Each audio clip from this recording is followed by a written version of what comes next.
श्री राहुल गांधी जी और सैम पित्रोदा जी गुरु और चेले हैं। सैम पित्रोदा जी स्वर्गीय राजीव गांधी जी के भी सलाहकार रहे हैं और सैम पित्रोदा जैसे लोग ही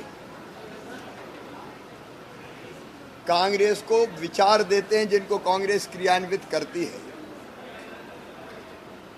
अब उन्होंने कहा है कि कांग्रेस अगर सत्ता में आई तो विरासत टैक्स लगा देगी। वे अमेरिका के उदाहरण देते हैं।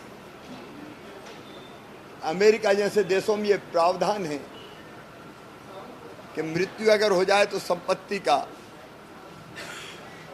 55% हिस्सा सरकार अपने पास ले लेगी। लेकिन सैम पित्रोदा जी, ये अमेरिका नहीं, भारत है।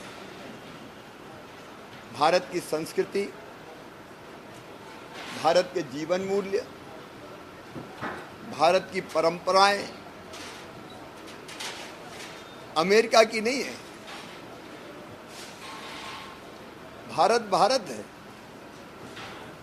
यहाँ किसान हो या इवन गरीबी हो, वो भी अपना पेट काट काट के थोड़े पैसे इसलिए बचाते हैं कि उनकी मृत्यु के बाद बच्चों को कुछ दे के जाएं।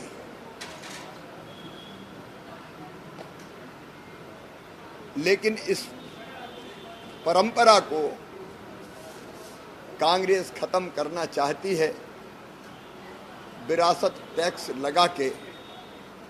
ये टैक्स पहले था, लेकिन जनता के दबाव में कांग्रेस ने इसको समाप्त किया था। उस समय जब स्वर्गीय इंदिरा गांधी जी नहीं रही थी, शायद स्वर्गीय राजीव गांधी जी ने मां की संपत्ति उनको मिल जाए इसके लिए इसको हटाया हो। लेकिन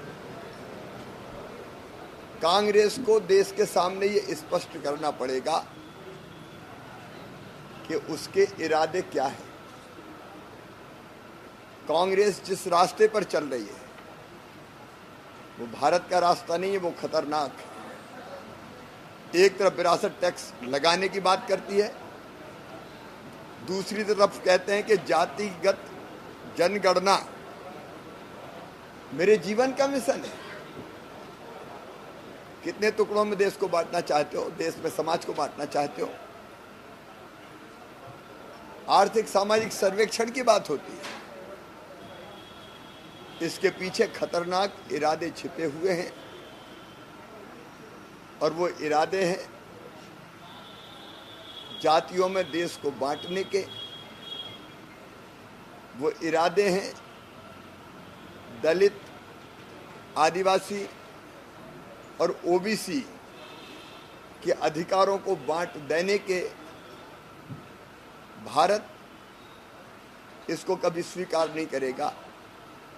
देश की जनता इसको कभी स्वीकार नहीं करेगी।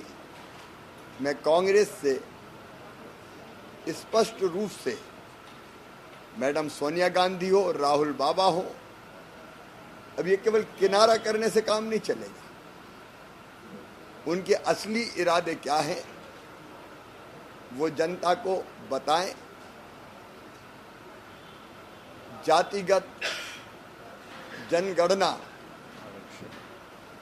और आर्थिक सामाजिक सर्वे और आरक्षण जैसे विषयों पर वो दलित, ओबीसी और आदिवासियों के अधिकार क्यों छीनना चाहते हैं, उनको जवाब देना होगा, और नहीं तो जनता उनको माफ नहीं करेगी।